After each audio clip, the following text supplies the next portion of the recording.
એમાં અમારા ગામના રાજેશભાઈ ગિરધરભાઈ ગોંડલિયા રહે પીઠડિયા,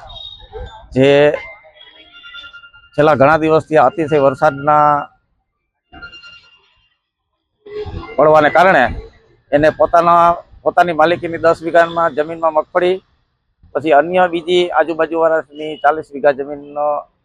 હાકેથી રાખેલી હતી કે જેની એવરેજ સાઈક વીઘે 8 થી 10,000 હોય એ, અને પછી ટોટલ અત્યારે એને ખેતીનો પાક જે રહ્યો એ અત્યારે સંપૂર્ણ નાશ છે, કારણ કે છેલ્લા 10 દિવસ એક ધારો વરસાદ પડેલો છે અને છેલ્લા 10-12 દિવસથી તો એ પોતે ટેન્શનમાં થોડો ઘણો હતો જ એમ.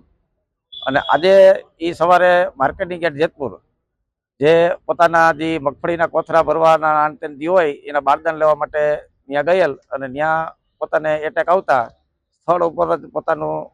મૃત્યુ થયેલ છે. નુકસાની તો એની એ જે નુકસાની જે રહી એની ખેતીવાડીની, એની તો એ વસ્તુ આખી એની આંકડ નો આંકીએ ગઈ આપણે જનરલ, કારણ કે જનરલ એવરેજ તમે ગણો 40 વીઘા હાઈકે રાખી છે એટલે સીધી 10,000 ની 8 થી 10,000 રૂપિયા હાઈકે લીધી હોય એટલે 4 લાખ રૂપિયા તો એ થાય.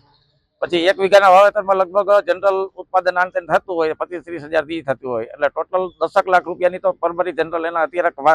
પાકની ખેતર જ પીડ્યો છે. ટેન્શન તો છેલ્લા 10-15 દિવસથી થોડોક હતો જ, એના હિસાબે થોડુંક આ વધારે અસર થઈ હોય એની. આ પાક કરતા હોય ને તમે પોતાના માણસને થોડું ઘણું હોય દાખલા તરીકે કોઈ હોય, પણ બાકી તો એની ટોટલ જે પોતાની જમીનની અને 40 વીઘા જે શાખે રાખેલી છે જગ્યા, એમાં સંપૂર્ણ પાક નાશ થઈ ગયેલો છે વરસાદને ધ્યાનમાં લઈને.